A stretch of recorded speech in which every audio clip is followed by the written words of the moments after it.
إن الحمد لله نحمده ونستعينه ونستغفره ونعوذ بالله من شرور أنفسنا ومن سيئات أعمالنا من يهده الله فلا مضل له ومن يضلل فلا هادي له وأشهد أن لا إله إلا الله وحده لا شريك له وأشهد أن محمدا عبده ورسوله أما بعد فإن خير الحديث كتاب الله وخير الهدي هدي محمد صلى الله عليه وسلم وشر الأمور محدثاتها وكل محدثة بدعة وكل بدعة ضلالة وكل ضلالة في النار أعوذ بالله من الشيطان الرجيم يا أيها الذين آمنوا اتقوا الله حق تقاته ولا تموتن إلا وأنتم مسلمون يا أيها الناس اتقوا ربكم الذي خلقكم من نفس واحدة وخلق منها زوجها وبث منهما رجالا كثيرا ونساء واتقوا الله الذي تساءلون به والأرحام إن الله كان عليكم رقيبا وقال النبي صلى الله عليه وسلم يا معشر الشباب من استطاع منكم الباء فليتزوج আলহামদুলিল্লাহ আমরা আজকে একটি বৈবাহিক অনুষ্ঠান বিবাহ বন্ধনে আবদ্ধ করে দেওয়ার জন্য একটা অনুষ্ঠানে উভয় ফ্যামিলির পক্ষ থেকে একত্রিত হয়েছি আমরা মেয়ের বাড়িতে। আল্লাহর দরবারে শুকরিয়া জানাচ্ছি আলহামদুলিল্লাহ। দুরূদ ও শান্তির ধারা বর্ষিত হোক মুহাম্মদ রাসূলুল্লাহ সাল্লাল্লাহু আলাইহি ওয়াসাল্লামের প্রতি। ইসলামের সৌন্দর্য হলো যুবক এবং যুবতীদেরকে যথাসময়ে বিবাহ বন্ধনে আবদ্ধ করা। এটা পরিবার এবং সমাজ সেই দায়িত্ব পালন করে। তারই ধারাবাহিকতায় রাজশাহী জেলার উভয়ই বাগমারা থানার অন্তর্গত আমাদের আব্দুল্লাহ আল আমিন ছেলে বিয়ে করতে এসেছে মেয়ের বাড়ির বাসায়। আমির হোসেন না হামিদ কুচ্ছা, আপনার নাম? রফিকুল ইসলাম। তো রফিকুল ইসলাম তুষার ভাইয়ের মেয়েকে বিয়ে করার জন্য এখানে এসেছে। আমরাও একত্রিত হয়েছি আমাদের লিখিত সাক্ষী এবং আপনাদের সামনে সাক্ষী রেখে ইসলামী বৈধ পদ্ধতিতে আমরা বিবাহটা পড়াতে চাচ্ছি। এতে উভয় ফ্যামিলি রাজি আছে, এতে শুকরিয়া আলহামদুলিল্লাহ। তো নিয়ম হলো মেয়ের বাবা ছেলেকে বলবে আমি তোমার সাথে আমার মেয়েকে বিয়ে দিলাম। এতে যদি ছেলে রাজি হয়ে যায় তাহলে কিন্তু বিয়ে হয়ে যায়, এটাই নিয়ম। এই কথাটা গুরুত্বপূর্ণ হিসাবে আমরা 2-3 বলাই, কিন্তু এটাই হচ্ছে মূল কথা। এই কথাটাই আমরা এখন বলাবো এবং এর মাধ্যমেই আব্দুল্লাহ আল আমিন এবং মারিয়া ইসলাম এই উভয়ের মধ্যে বিবাহ বন্ধনটা আকটা মাইশা ইসলাম বলেছেন না? ও আচ্ছা, মাইশা ইসলাম এবং আব্দুল্লাহ আল আমিন এই দুইজনের বিবাহর আকটা সুসম্পন্ন হবে ইনশাআল্লাহ। তো আমি একটু বলে দেব, আপনি একটু বললে হবে। আপনি একটু আগায় আসুন। আপনি বলবেন ছেলেকে, আমাকে না। বলেন আমার ছোট মেয়ে মাইশা ইসলামকে 42,000 টাকা নগদ দেনমোহরের বিনিময়ে তোমার সাথে বিবাহ দিতে রাজি। তুমি কি রাজি আছো? তুমি কি রাজি আছো? জি আলহামদুলিল্লাহ রাজি। কবুল। আবার বলেন আমার ছোট মেয়ে মাইশা ইসলামকে তোমার সাথে 42,000 টাকা নগদ দেনমোহর নির্ধারণ করে বিবাহ দিতে রাজি। তুমি কি রাজি আছো? বলেন, জিজ্ঞাসা। রাজি আছো? জি আলহামদুলিল্লাহ রাজি। কবুল। আলহামদুলিল্লাহ। আবার বলেন আমার ছোট মেয়ে মাইশা ইসলামকে 42,000 টাকা নগদ দেনমোহর নির্ধারণ করে তোমার সাথে বিবাহ দিতে রাজি। তুমি কি রাজি আছো? আলহামদুলিল্লাহ কাবুলতু। আলহামদুলিল্লাহ, আপনারা সবাই শুনলেন আমরা একই কথা তিনবার উচ্চারণ করার মাধ্যমে উভয়ের মাইশা ইসলাম এবং আব্দুল্লাহ আল আমিনের মধ্যে বিবাহ বন্ধন এই আগটা সুসম্পন্ন হলো আলহামদুলিল্লাহ।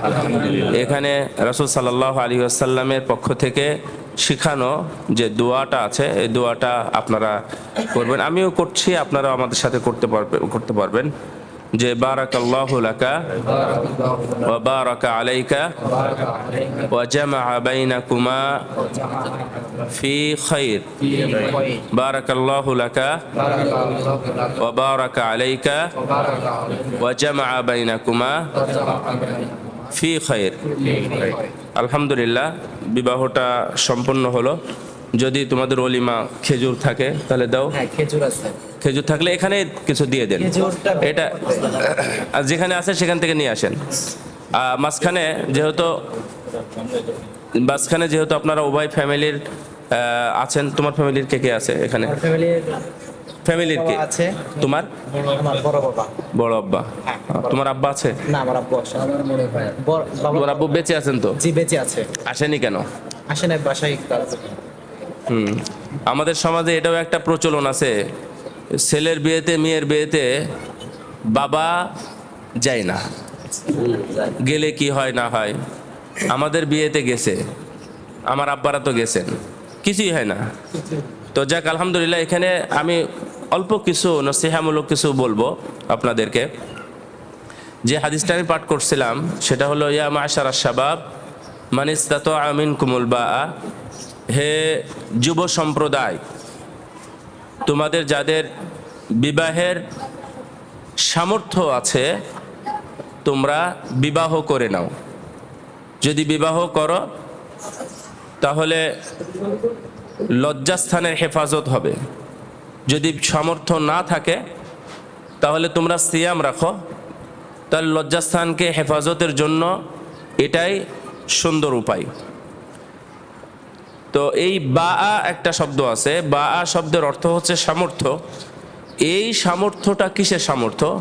বিদ্বানগণ অনেক আলোচনা করেছেন। শেখ আলবানী রাহিমাহুল্লাহ ওনার যে বাসর রাতের আদাবুজ জিফাফ, বাসর রাতের আদব যে বইটা লিখেছেন, এখানেও লিখেছেন উনি, সামর্থ্য হলো শারীরিক সামর্থ্য। শারীরিক সামর্থ্য থাকতে হয় যুবকদের, ছেলেদের, তারপরে বিবাহের আগ্রহ দেখাবে বা আয়োজন করবে। দ্বিতীয় হলো যেটা সাধারণত পুরুষদের থাকে, দ্বিতীয় হলো যে তাকে রাখার, তাকে দিনের পথে চলার জন্য যেগুলো প্রয়োজন সেই সামর্থ্যটা থাকতে হবে। আপনার একটা বাড়ি আছে, থাকলেই হবে, সমস্যা নাই, কিন্তু বাড়িতে ন্যূনতম পর্দা থাকতে হবে, ওয়াশরুম, তারপরে গোসলখানা, গোসলের জায়গা, এই জায়গাগুলো থাকতে হবে। যদি না থাকে তাহলে আপনার সামর্থ্য নাই।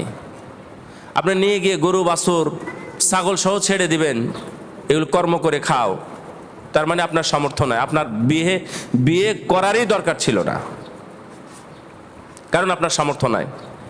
এই যে গুরুত্বপূর্ণ একটা বিষয় আমরা অনেক সময় ভুলে যাই।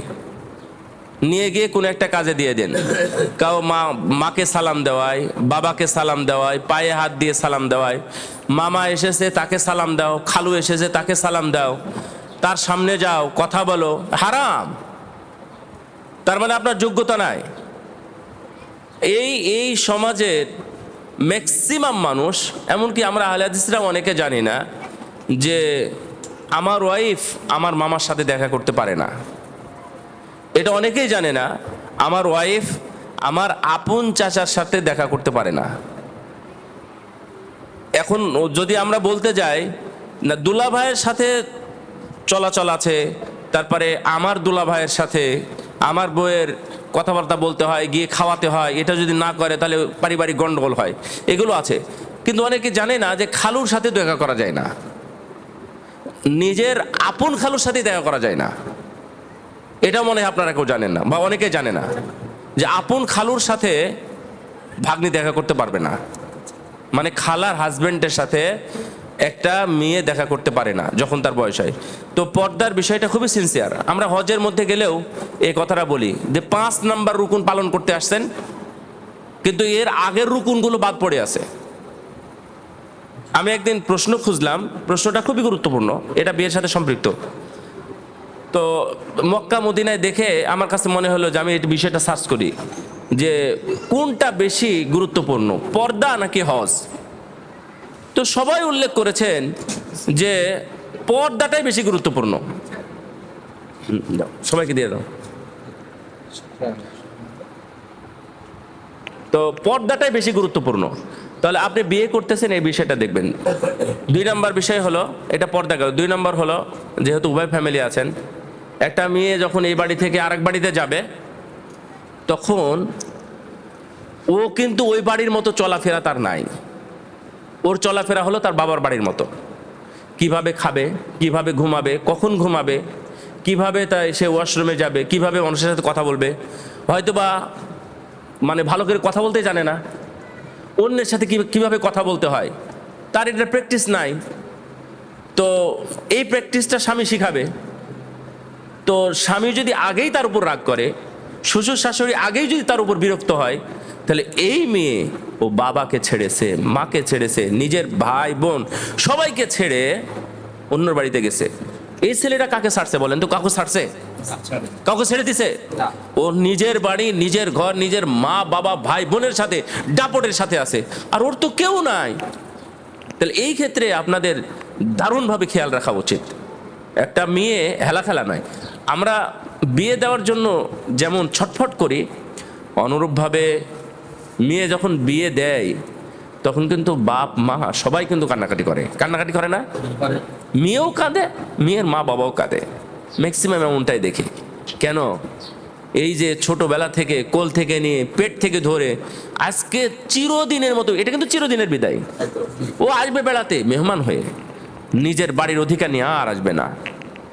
এরপর থেকে, আজকের পর থেকে মূল জিম্মাদার শাসক হলো তার স্বামী, তার বাবা না। এজন্যই এই মানে এহসানটা আপনাদের করা উচিত যেন মেয়েটা সেখানে গিয়ে ভালোভাবে থাকে।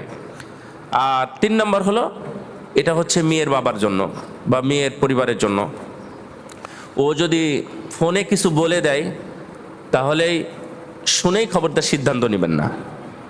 আগে আপনারা জানবেন, শুনবেন, বুঝবেন, এরপরে আগে এটা বলে দেবেন যে ওখানেই তোমার বাড়ি, ওটাই তোমার বাড়ি, ওটাই তোমার ঘর। যদি ভেঙে যায় তাহলে ওটাকে মেরামত করো। ওখান থেকে এখানে বলে আমরা তো কোনো সমাধান করতে পারবো না, ওটাকেই সমাধান করতে হবে। কারণ এখান থেকে বাপ মা ছেড়ে গেছে, এখন ওটাকে বাপ মায়ের মতো ধরবে, ওর সাথে তাদের দেখাশোনা করবে, খেদমত করবে, এটা যেন মনে থাকে। আর বাড়ি থেকে শিখিয়ে দিবে।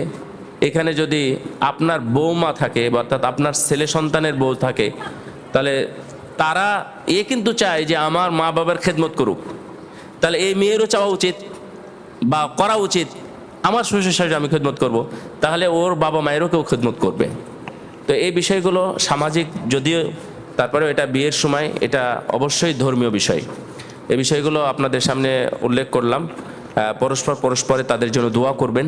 আল্লাহ রাব্বুল আলামিন যেন তাদের এই শুধু দুনিয়াতে নয়, কবর নয়, আখেরাত হাসরের পরে তারা যেন জান্নাত পর্যন্ত এই সম্পর্কটা টিকে রাখতে পারে এবং কল্যাণের সাথে তারা যেন দুনিয়াতে সুখ স্বাচ্ছন্দ্যে থাকতে পারে এবং আখেরাতমুখী যেন তাদের চলাফেরা হয়। আর পুরো দোয়াটাই কিন্তু বারাকার দোয়া। বুঝতে পারছেন? পুরো দোয়াটা বারাকার দোয়া। কেননা বিয়ে করলে বারাকার প্রয়োজন হয়। এই জন্য আপনারা দোয়া করবেন আল্লাহ যেন তাদের পরিবারে এবং তাদের উভয়ের মধ্যে, আকদের মধ্যে বারাকা নাজিল করেন। বারাকাল্লাহু ফিকুম ওয়া জাযাকুমুল্লাহু খায়রা। আপনাদের কারো কিছু বলার থাকলে 1 মিনিটে বলতে পারেন। আল্লাহ ইয়াফিক আনাকুমুল্লাহ। আপনি কিছু বলবেন? জাযাকুমুল্লাহ খায়রা। আপনারা তাদের পরামর্শ দিবেন, ভালোটা ভালো বলবেন, খারাপটাকে খারাপই বলবেন, ওটা কোনো সমস্যা নাই ইনশাআল্লাহ। ফাজাযাকুমুল্লাহ খায়রা। সাল্লাল্লাহু আলা নবিনা মুহাম্মদ ওয়া আলা আলিহি ওয়া সাহবিহি আজমাইন। আসসালামু আলাইকুম ওয়া রাহমাতুল্লাহি ওয়া বারাকাতুহু। এটা একদিন কথা ক্লিয়ার করছে, অল্প সময় কথা, কিন্তু কথাগুলো ক্লিয়ার করছে। এটা একদিন 2 দিন তেমন কিছু হবে না। 1 সপ্তাহ পরে দেখবেন শুরু হয়ে যাবে। ওই যে রুটি বানাতে জানে না, রুটি পুড়ে যায়, ওই ভাত রান্না করতে পুড়ে ফেলে, তারপরে যাই হোক অনেক কিছু পারে না। তো এইখানে আরেকটা বিষয়, ছোট্ট বিষয় বলি, ইসলাম আমরা তো কমপ্লিট লাইফ বলি, তাই না? তো কমপ্লিট লাইফ হওয়ার পরে অনেক কিছু আমাদের কাছে অ্যাবসেন্ট, অনেক কিছু নাই। যেমন আমাদের বিনোদন নাই, হাসি ঠাট্টা নাই। তো ইসলামে কি বিনোদন নাই? অবশ্যই আছে। এই বিনোদনটা তাদের সামনে কিন্তু উপস্থিত করতে হবে। ইসলামী বৈধ বিনোদনটা উপস্থিত করতে হবে। যদি উপস্থিত করতে ব্যর্থ হন তাহলে ওরা অবৈধ বিনোদনে আসক্ত হবে। যদি কোথাও ঘুরতে যেতে হয় তাহলে ঘুরতে যাবে, যদি কোথাও দৌড়াদৌড়ি করতে তাহলে দৌড়াদৌড়ি করবে। যদি কোথাও মন চায় যে না আমি কোনো ইয়াতে যাব, ভালো ভালো অনেক জায়গা আছে না ঘুরতে যাওয়া যায়, দর্শনীয় কোনো জায়গায়, কোনো পার্ক হোক, কোনো চিড়িয়াখানা হোক, তো এই ধরনের কোনো জায়গা তাকে উভয়কে নিয়ে এইটা কিন্তু তাদেরকে করতে হয়। যদি না করে, তাদের যদি সময় দেয়, একঘেয়েমি হয়, ও যদি কাজ নিয়ে থাকে, যদি চাকরি নিয়ে থাকে, তাহলে এখানে কিন্তু অ্যাক্সিডেন্ট হবে। কারণ একটা স্বামী যেমন চায়, ও মনে করছে যে আমার একটা নির্দিষ্ট সময় শুধু প্রয়োজন, কিন্তু ও তো একটা মানুষ, ওর মা বাবা ছেড়ে সবাইকে ছেড়ে চলে গেছে, ও এখানে খেলতো ফিরতো, গল্প করতো, কথা বলতো। ওখানে গল্প করারও যদি কোনো মানুষ না থাকে তাহলে গল্প করার মানুষ খুঁজে বের করবে, যেটা আপনাদের বিষের মতো মনে হবে। এই জিনিসটা আপনারা খুব দারুণভাবে খেয়াল রাখবেন। এই জিনিসগুলো যেন ঠিক থাকে, এটা যেন তাদের মধ্যে যে বিনোদন থাকে, উচ্ছ্বাস আছে না, উৎফুল্ল আছে না, একটা মন খুলে কথা বলা, মানে মন খুলে একটু হাসা, এটা যদি না দিতে পারেন তাহলে ও কিন্তু একসময় একঘেয়েমি হয়ে ও লিক করবে, অর্থাৎ কোনো সাইড খুঁজবে। আল্লাহ যেন হেফাজত করেন। বারাকাল্লাহু ফিকুম।